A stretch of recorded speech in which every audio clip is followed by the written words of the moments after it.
اللہ اکبر اللہ اکبر وللہ الحمد نحمده ونصلي على رسوله الكريم اما بعد فاعوذ باللہ من الشیطان الرجیم بسم اللہ الرحمن الرحیم. رمضان کے جانے کا غم ہے، لیکن اللہ تعالیٰ نے عید رکھ دی، اب خوش ہو. اب بہت سے لوگ خوشی نہیں ہو پاتے، یا پھر خوش ہوتے ہیں تو وہ سب کچھ پچھلا اڑ کے چلا جاتا ہے، کہیں اور ہاتھ سے چھوٹ جاتا ہے.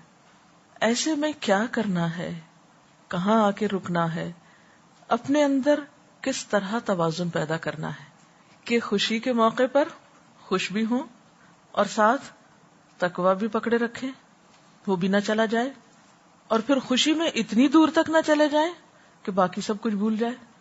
وَلِتُكْمِلُوا الْعِدَّةَ وَلِتُكَبِّرُوا اللَّهَ عَلَى مَا هَدَاكُمْ وَلَعَلَّكُمْ تَشْكُرُونَ. یہ ہے عید کا پیغام، یہ ہے عید کے بارے میں. دیکھیے کہ جب گنتی پوری ہو جائے نا، وَلِتُكْمِلُوا الْعِدَّةَ، گنتی پوری کرو. وَلِتُكَبِّرُوا اللَّهَ، عید کے دن صبح صبح تکبیریں پڑھو. عَلَى مَا هَدَاكُمْ، رمضان میں جو ہدایت ملی، قرآن کی نعمت ملی، یعنی ہر بشر پر کسی نہ کسی طرح کچھ نہ کچھ اس رمضان کی برکت سے اثر ضرور ہوتا ہے، کسی پہ زیادہ کسی پہ کم، لیکن ہر ایک کو کچھ نہ کچھ حصہ مل جاتا ہے. کوئی تراویح میں سن لیتا ہے، کوئی کہیں سن لیتا ہے، کوئی کسی طرح، کوئی کسی طرح. تو یہ جو علامہ ہداکم ہے، یہ خصوصی طور پر اس قرآن کی نعمت کے ملنے کے ذکر پر ہے نا. اسی آیت کے شروع میں جو ہے ہدی للناس وبینات من الہدی، دوبارہ پھر ہدایت کی بات، والفرقان.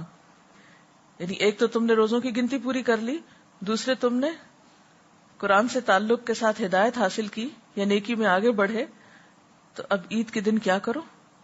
اللہ کی بڑائی بیان کرو اور شکر ادا کرو، منہ بسور کے ناشکری نہ کرو.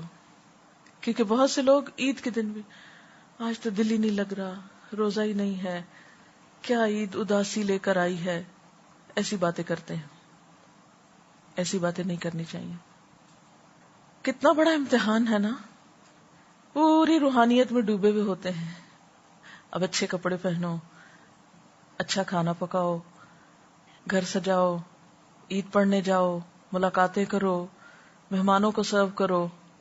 وہ کیا ہوا، میں صبح اٹھتی تھی، کیا روٹین تھی، کیا سہانے دن تھے، سب گزر گئے، سوگ منا رہے ہیں بیٹھ کے. بہت سے ریلیجس لوگ، دیندار لوگ جب دین کا یہ نمونہ پیش کرتے ہیں تو گھر والے بھی اوفینڈ ہونے لگتے ہیں اور رشتہ دار بھی پریشان ہونے لگتے ہیں. پھر وہ کہتے ہیں توبہ ہماری ایسے دین سے جو ہم اس کے قریب آئیں. یہ تو معلوم نہیں کیا عجیب مخلوق بن گئے. اور پھر ہم خود روحانیت میں ڈوبے ہوتے ہیں تو بچوں کا حق بھی مار دیتے ہیں، ان کو بھی کپڑے نہیں بنا کے دیتے، یا ان کو بھی مہندی نہیں لگاتے. یہ نہیں کرنا. عید کو عید سمجھنا ہے. اگر آپ دیکھیں کہ اسلام میں خوشی منانے کا جو تصور ہے وہ کیا ہے، مومن کے لیے کوئی غم ایسا غم نہیں دنیا کا کہ جس میں وہ ڈوب کر باقی اللہ کے فرائض بھول جائے. کوئی خوشی ایسی خوشی نہیں کہ جس میں وہ اپنے رب کو بھول جائے، جس میں اپنی ذمہ داریوں کو بھول جائے. ہماری عید بھی رب کی رضا کے تابع ہے نا. وہ کہتا ہے اب خوش ہو جاؤ، تکبیریں پڑھو، شکر ادا کرو، کھاؤ پیو، روزہ رکھنا آج منع ہے. یعنی عید کا دن وہ دن ہے کہ جس میں روزہ رکھنا بائی آرڈر منع ہے. نہیں رکھ سکتے روزہ، ورنہ میرے خیال ہے ہم میں سے آدھے لوگ تو ضرور ہی رکھ لیتے کہ نہیں چھوڑ سکتے، آج اتنی عادت پڑی ہوئی ہے وہ. لیکن نبی صلی اللہ علیہ وسلم کا اسوہ حسنہ اب آپ دیکھیے. باقاعدہ عید منانا کب شروع ہوئی؟ مدینہ میں. ٹھیک ہے نا. مدینہ کے حالات کیسے تھے؟ 10 سال مدنی زندگی کے کیسے گزرے آپ صلی اللہ علیہ وسلم پر؟ کوئی سال ہے جس میں جنگ نہ ہوئی ہو؟ اگر ہم یہ کہیں یا ہمارے خطیب حضرات یہ کہیں کہ دیکھو امت مسلمہ پر کیا گزر رہی ہے، فلسطین پہ کیا گزر رہی، کشمیر پہ کیا گزر رہی، اور تم عید منا رہے ہو بیٹھ کے، کیا حق پہنچتا ہے تم کو عید منانے کا؟ تو کیا جواب دیں گے؟ آپ کہیں گے ہاں واقعی کوئی حق نہیں ہم کو پہنچتا. نبی صلی اللہ علیہ وسلم نے مدینہ میں ہر سال عید سیلیبریٹ کی، حالانکہ مسلمان تکلیف دہ ترین حالات سے گزرتے تھے.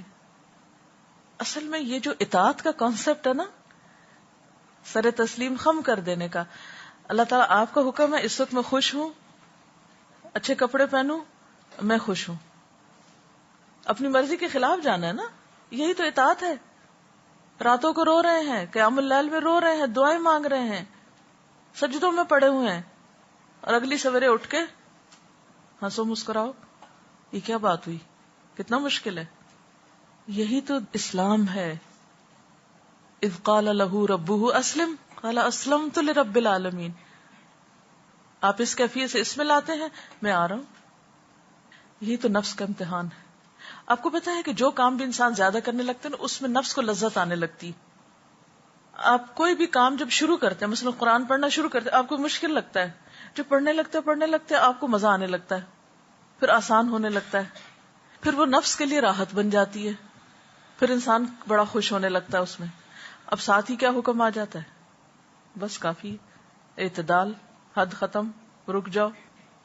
اب انسان کا دل کہتا ہے نہیں, میرا نفس تو اسی سے چمٹا ہوا ہے, بھی نفس کی عبادت تو نہیں کرنی, نفس کی بندگی تو نہیں, اللہ کی بندگی. اب کسی اور چیز کا تقاضا دوسری طرف بلا رہا ہے. ہمارے بڑا مشکل ہے بھائی. تو اگر نبی صلی اللہ علیہ وسلم کے حالات آپ دیکھیں تو جتنی تکلیفیں آپ پر گزری ہیں کسی انسان پر نہیں گزری. لیکن کسی ایک عید کے دن کو بھی یوم سوگ ڈکلیئر نہیں کیا گیا. آپ دیکھیں جنگ خندق کے موقع پر, جبکہ اتنا خوف تھا مدینہ میں کہ لوگوں کو رفع حاجت کے لیے باہر جانے میں مشکل ہو رہی تھی. غزوہ احزاب کہ ہنالک ابتلی المؤمنون وزلزلوا زلزالا شدیدا اذ بلغت القلوب الحناجر وتظنون باللہ الظنونا. سخت ترین آزمائش تھی اس موقع پر, اور سب اہل مدینہ کی. یعنی باقی جنگوں میں تو جو جاتے تھے میدان جنگ میں ان کی آزمائش تھی نا, تو غزوہ احزاب میں تو مرد, عورتیں, بچے, بوڑھے, جوان, جو کوئی مدینہ کے اندر تھا, سب پر شدید امتحان تھا. کیونکہ سب ان فوجوں کی زد میں تھے نا, کسی وقت کوئی تیر اندازی شروع کر دے. وہ تو اللہ کا ایک خاص کرم ہوا کہ جنگ نہیں ہوئی, ورنہ سخت ترین موقع تھا مدینہ پر اس وقت.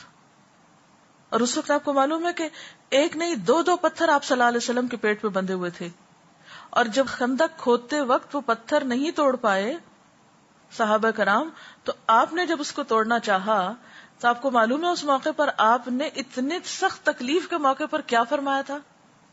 خوشخبریاں دی تھی, پیشن گوئیاں کی تھیں, روم اور ایران کے فتح ہونے کی خوشخبری کہ میرے سامنے دنیا لپیٹ کر رکھ دی گئی, جہاں جہاں میری امت پہنچے گی خوشخبری ہے تمہارے لیے. صلح حدیبیہ, انا فتحنا لک فتحا مبینا, کہاں اتنا شدید قسم کا جذباتی دھچکا, واپس جاؤ, کوئی عمرہ نہیں. اور واپسی پہ سورت نازل ہو رہی, انا فتحنا لک فتحا مبینا لیغفر اللہ لک ما تقدم من ذنبک وما تأخر.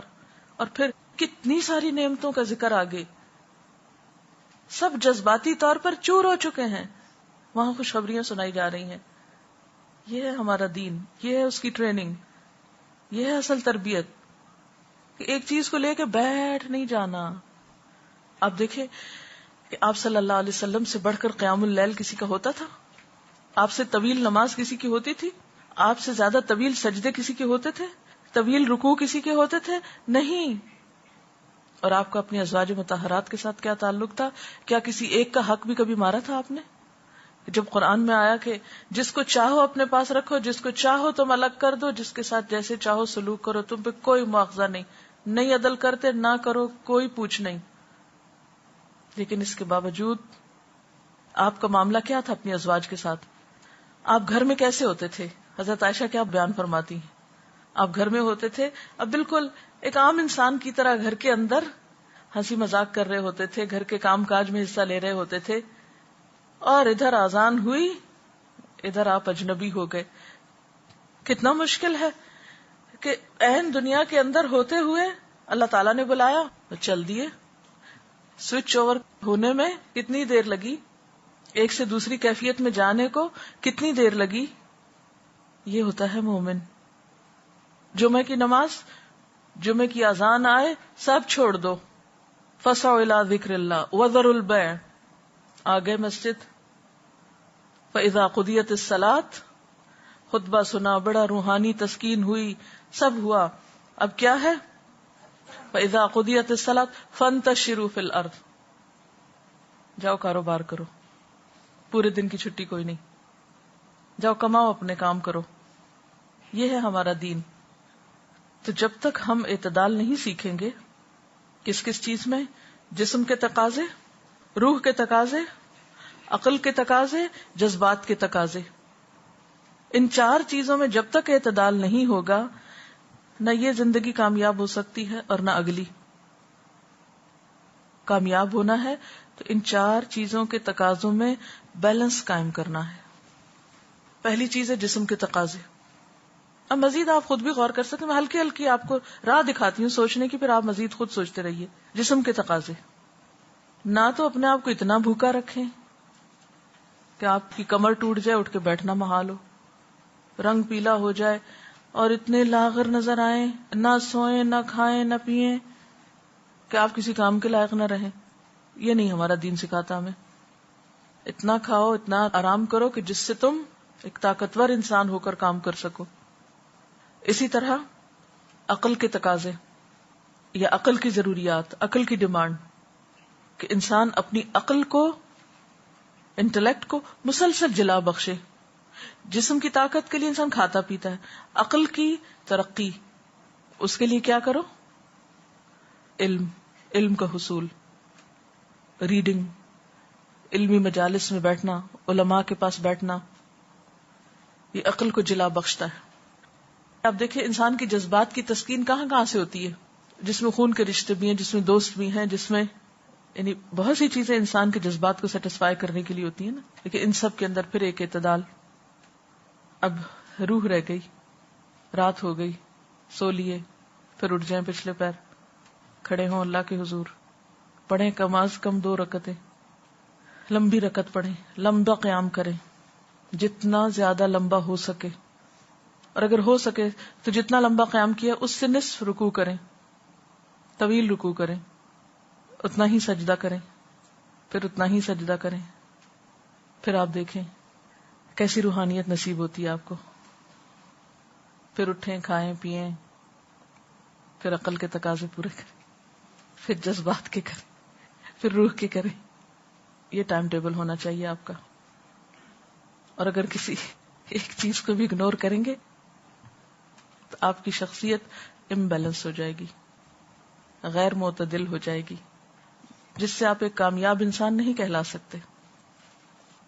اور مومن کے لیے اس میں سے ہر تقاضے کو پورا کرنے کا اجر ہے. آپ کا کھانا پینا بھی عبادت ہے، آپ کا علم حاصل کرنا بھی عبادت ہے، آپ کا خدمت خلق کرنا بھی عبادت ہے، آپ کا اپنے رشتہ داروں کے حقوق نبھانا بھی عبادت ہے، آپ کا پھر اللہ کے حضور گڑ گڑانا بھی عبادت ہے. یہ سب کچھ عبادت ہے. اسی کا نام جد و جہد ہے. اسی توازن کو پکڑتے رہنے کا نام جد و جہد ہے. یہی جہاد ہے اصل. نبی صلی اللہ علیہ وسلم کی شخصیت کیوں جامع، کیوں نمبر 1 ہے؟ اسی وجہ سے ہے. یہ سارے پہلو ہیں نا آپ کے اندر. یہی تو آپ کا اسوہ حسنہ ہے، یہی تو ایک خوبصورت پہلو ہے. اور اس سے ہٹیں گے تو دین بدنما کر دیں گے. یہ الگ بات ہے کہ کبھی ایک پہلو غالب آنے لگتا ہے، کبھی دوسرا، کبھی تیسرا. بعض اوقات مختلف چیزوں کے مختلف تقاضے ہوتے ہیں، کچھ حالات ہوتے ہیں. لیکن آپ نے انتہائی پریشانی کے موقع پر بھی میکسیمم اعتدال قائم رکھا ہے. جتنا اپنے آپ پر کنٹرول ہوگا نا، جتنا سبمیشن کا جذبہ ہوگا، جتنا اللہ کی رضا پہ راضی ہونے کا جذبہ آ جائے گا نا. اللہ کی رضا ہے اس میں کہ شوہر کی اطاعت کرو، میں راضی ہوں، مجھے اپنے نفس کی تو نہیں کرنی. کیونکہ ہم تو موڈ کے غلام ہوتے ہیں نا.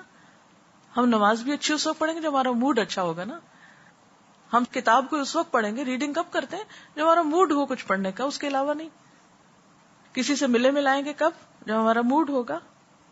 ابھی دل نہیں چاہ رہا، نہیں. موڈ کی غلامی نہیں. معبود تو ایک ہی اللہ ہے وہ، اور اسی نے یہ ساری حیثیتیں ہماری رکھی.